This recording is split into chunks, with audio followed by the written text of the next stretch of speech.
Началният съдийски сигнал на стадион Ивайло в Велико Търново заваля дъжд, а главен съдия е Вадим Жук от Минск, 38 годишен, с 2 висши образования, юридическо и физкултурно и идеално съчетане за един арбитър.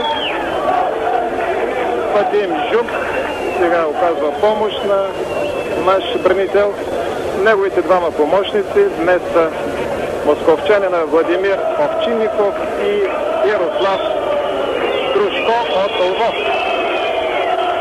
Обстановката на стадиона вие усещате, предполагам, има публика и от Кайзерслаузерен, е много по-шумна от 15 хиляди навярно привържените на нашия шампион.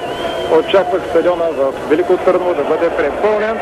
Предполагам, че причината е дъжда, който вече по-слабна, но все едно той ще поразвали малко терена. Топката стана по-хлъзгава. Сега предимство ще имат, допускам, силните, физически, добре подготвените и много енергични германски футболисти, които днес са подменили състава си с 4 нови състезатели.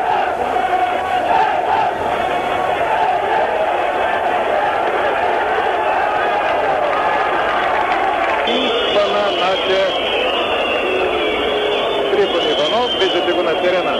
Жълт картон за Винклер.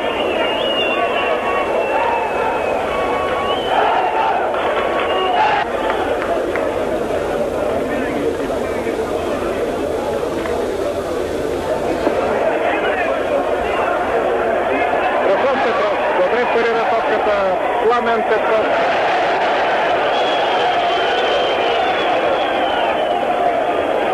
Витечек, много активен. Беше полета в тези минути. Ето сега възможност повече виолетови да бъдат в половината на своя съперник. Какво ще измисли Пламен Петков, до него и Димов. Решава да изпреди топката към Преслав Гетов. И първата намеса на вратаря Ерман, малко по-сериозна намеса в тези вече 22 минути. Жълт картон и за Боб Иванов.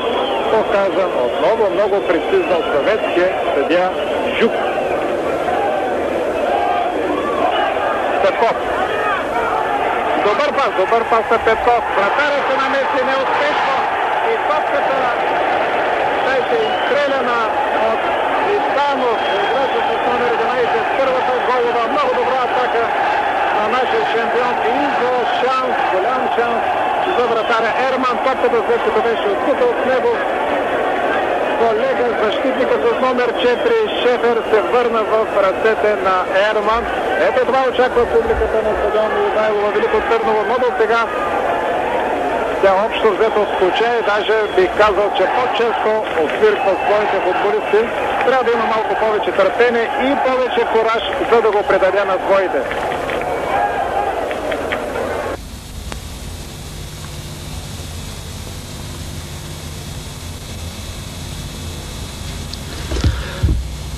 Драги зрители, сега ще видите как беше отбелязан гола за етър в този двубой. 44-та минута след изпълнението на фала и настъпилото разбъркване пред вратата на гостите, на най-добра позиция се оказа капитана на великотърновци Червенков. 44-та минута, 1-0 за етър.